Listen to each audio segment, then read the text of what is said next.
నమస్తే అండి. ఎలా ఉన్నారండి? అంతా బాగున్నారా? నేను కూడా బాగున్నానండి. మరి ఈరోజు మా కోడలు ఉప్మా చేసిందండి. ఎందుకంటే ట్యాబ్లెట్లు వేసుకోవాలని ఫస్ట్ ఉప్మా చేసింది కొంచెం. తర్వాత గారెలు వేస్తుందంట. రోజు 2 రకాల టిఫిన్ పెడుతుంది కదా! 2 రకాల చట్నీలు చేస్తుంది. రోజు నిండు, ఈవేళ ఎండు. మా నాన్నగారు అలా అనేవారు. ఓ రోజు తగుమాత్రగా చేసామనుకోండి. ఈరోజు ఎండే మాకు అనేవారు. నిన్న నిండుగా తినేసాం కదా అనేవారు. మా అమ్మగారు ఏం చేసేవారంటే, మరి కొంచెం పెద్ద వయసు అయిపోయింది. బాగా పెద్ద వయసు వచ్చేసిన తర్వాత అయినా కూర్చుని ఉండేవారు పొయ్యి దగ్గర.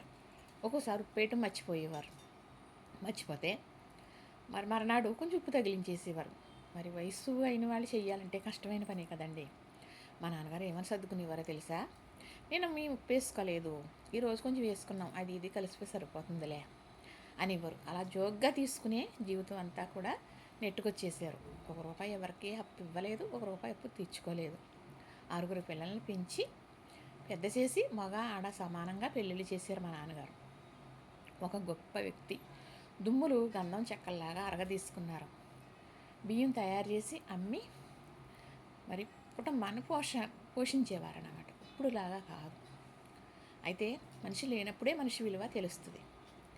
అయితే నేను కొంచెం ఒంట్లో బాగాలేదే అనుకోండి, ఇక్కడికి వచ్చేయండి నేను చూసుకుంటాను అని చెబుతుంది. మరి నాకున్నదే, నేను పొందే అనుభవం, మరి నాకున్న అదృష్టం మీకు చెప్పాలని నా సంకల్పం.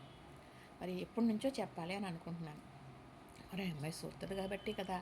మా బాబు బాగోలేదు, వెయిట్లెస్ పడిపోయి పరిస్థితి చాలా ఇదిగా ఉంది, రోజు రోజుకి తగ్గుతున్నాయి. అయినా కూడా కారు వేసుకుని వచ్చి తీసుకొచ్చేసాడు.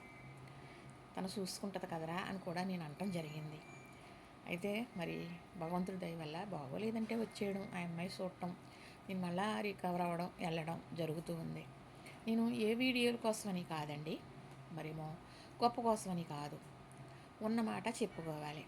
నా అదృష్టం మీకున్నదా? ఉంటే మీరు కామెంట్ పెడతారా మరి? అయితే మనం మంచిగా ఉండటం కాదండి, మనలో కలిసి వాళ్ళు ఉండటం అనేది గొప్ప. ఎందుకంటే కష్టాలు సుఖాలు అత్తలు మావలు ఇబ్బందులు బాధలు గొడవలు అన్నీ పడి మనం వచ్చాం. కాబట్టి మనమే అర్థం చేసుకోవాలని నేను అంటాను. మీకు అదృష్టం కలిగింది కాబట్టి చెబుతున్నారు. మరి అందరూ అలా ఉంటారా అని కూడా అనుకోవచ్చు. ఉండరండి.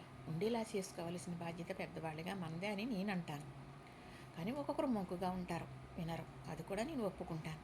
కానీ అదృష్టం అనేది డబ్బు ఉంటేనో, మరేమో బంగారం ఉంటేనో, ఇల్లుంటేనో అని కాదండి. అన్నీ ఉంటే సుఖపడిపోతారని అసలే కాదు. ఎప్పుడైతే అండర్స్టాండింగ్ ఉందో అప్పుడు మాత్రమే ఆనందంగా సంతోషంగా ఉంటారు, రోగాలకు దూరంగా కూడా ఉంటారు. నేను చెప్పింది కాదంటారా? అవునంటారా? నాకు తెలిసిన సత్యం నేను చెప్పాను. అందరిలా చదువుకోలేదండి, అన్నీ నాకు తెలియదు. కానీ పెద్దదానిగా చూసిన అనుభవం మాత్రమే మీకు నేను చెప్పగలను. అయితే ఈ 9 సంవత్సరాలు అయిందండి పెళ్ళయి. ఆ రోజు నుంచి ఈ రోజు వరకు కూడా ఇలాగే కొనసాగుతుంది. ఒకరోజు ముఖం మార్చుకున్నది లేదు, ఒకరోజు మాట వినలేదు అన్నదే లేదు. తప్పున్నా లేకున్నా మాట తిరగేసి అన్నదే లేదు. ఈ అదృష్టం ఎంతమందికి ఉంటుందండి? మరి నా పిల్లల దగ్గరే నాకు కుదరదు. మా పిల్లలు ఆడపిల్లలు ఇద్దరు, బాబు గారంగా పెరిగారు. వాళ్ళు కొంచెం మాట గారం కాబట్టి అలా ఉంటారనేది మీకు తెలుసు. కానీ ఈ అమ్మాయి చదువుకుంది. మరి ఆ రోజు నుంచి ఈ రోజు వరకు ఈ అండర్స్టాండింగ్ అనేది చాలా బాండింగ్ నడుస్తూ ఉంది. ఇలాగా బాధపడ్డాము ఈరోజు అనేది ఈ 9 సంవత్సరాల్లో నా జీవితంలో లేదండి. అత్త కోడల పట్ల ఇది గొప్ప అదృష్టంగా నేను భావిస్తున్నాను. మరి భావించేటువంటి నిజమైన సత్యం మీకు చెప్పే తీరాలి కదా. అయితే ఏదైనా ఎంకరేజ్ చేస్తుంది, నాకు ఏది ఇష్టం అది చేస్తుంది, నాకు ఏది ఇష్టం అది మాత్రమే మాట్లాడుతుంది. మరి నేను ఏం చేసినా ఆనందం పడుతుంది. మీరు చేస్తే బాగుంటుందండి అంటుంది. ఒక డ్రెస్ కొంటే మీరు కొన్నది బాగుంటుందండి అంటుంది.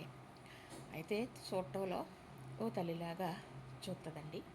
మా వారిని కానీ నన్ను కానీ టైం టు టైం చేయడం, ఏది ఇష్టమో చేయడం, మరి ఏదైనా కూడా తను చాలా బాగా చూస్తుందండి. ఒక అత్తమామలుగా ఈ అదృష్టం ఎంతమందికి ఉంటుందండి? మీకు మరీ అడుగుతున్నాను మిమ్మల్ని కదా. మాకుందండి, మాకైతే ఉంది. ఇక ఆఖరు టైం దగ్గరికి వచ్చేసిందండి. ఆయనకి 70 దగ్గర, నాకు 50 దాటిని. ఇంకేంటి, ఇంక ఇప్పుడే అలా చూసిందన్నా, అలా ప్రేమించిందన్నా, అలా అభిమానించిందన్నా ఇంక ఇప్పుడే కదా. అలా కోపించిందన్నా వాళ్ళు బాధ పెట్టారనుకోండి బాధ పెడతాం, సంతోష పెట్టారనుకోండి సంతోషపడతాం. అంతే తప్ప ఇక ఏమీ లేదండి, ఇంకేం ఉండదు కదా. ఏది కూడా ఎప్పుడు ఆశించలేదు, నాకు ఇది చెయ్యండి అని అడగలేదు, ఇది అక్కర్లేదని మరి వితరగించలేదు.